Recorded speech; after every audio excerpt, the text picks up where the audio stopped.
بوتاجاز جدتي الله يرحمه بقاله اكتر من 10 سنين مركون. قلت طب ليه ما فاجئش ماما كده بيه واحاول ان انا انضفه. وبصراحه ما كنتش عارفه خالص استخدم له ايه. قلت طب استخدم له بقى بيكربونات وملح ليمون والكلام اللي احنا عارفينه ده كله.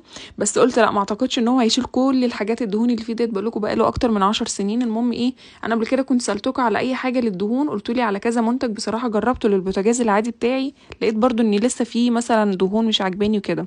المهم كلمت واحده صاحبتي قالت لي ان هي مجربه منتج كده، قالت لي بصراحه مش هتندمي خالص لو جربتيه. فقلت اجيبه يعني مش هخسر حاجه يعني. فقلت اصور لكم فيديو بحيث لو لقيت ان فعلا في الاخر نتيجه تستفادوا انتوا بالفيديو وتتفرجوا وتستفادوا كمان لو عايزين من المنتج ده زي ما انا عملت كده.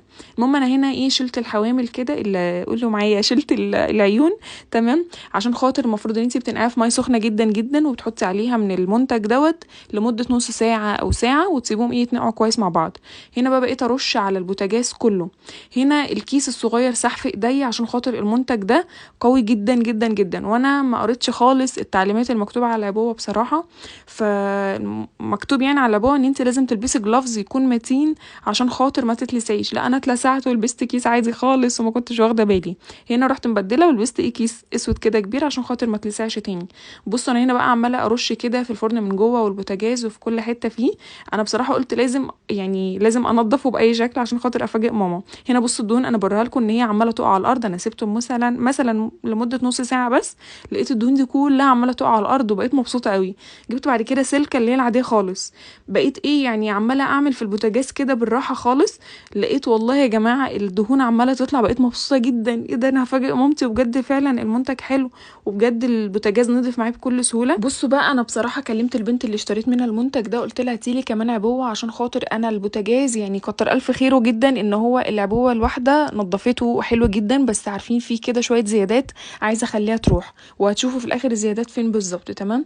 فقلت لها ان انا عايزه كمان عبوه عشان انضفه بقى نهائيا اللي هو يبقى كله حلو جدا.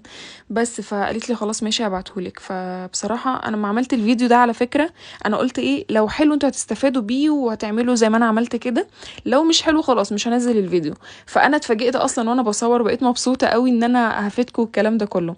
بصوا بقى انا جبت الخرطوم ويلا بسرعه بسرعه. قلت ايه بدل ما اعمل بالميه كده حاجه حاجه، لا قلت ايه يعني اجيب بقى الخرطوم هو اللي هينجزني. هنا بعد كده يا جماعه جبت الليفه اللي هي الاسبونج العاديه خالص، وبقيت ادعك كده بس بكل يعني ادعكي براحه جدا هتلاقي الموضوع سهل قوي معاكي. والدهون كلها بجد كانت عماله تقع على الارض وكنت مبسوطه قوي. بصوا الارض طبعا اتبهدلت جدا وما كنتش عارفه المها منين ولا منين، بس يلا قلت مش مشكله المهم عشان يعني افاجئ ماما وكده، لان البوتاجاز ده طبعا يعني ليه ذكريات كتير قوي معانا. تيتا الله يرحمها يا رب، يعني ياما وقفت على البوتاجاز ده بصراحه وعملت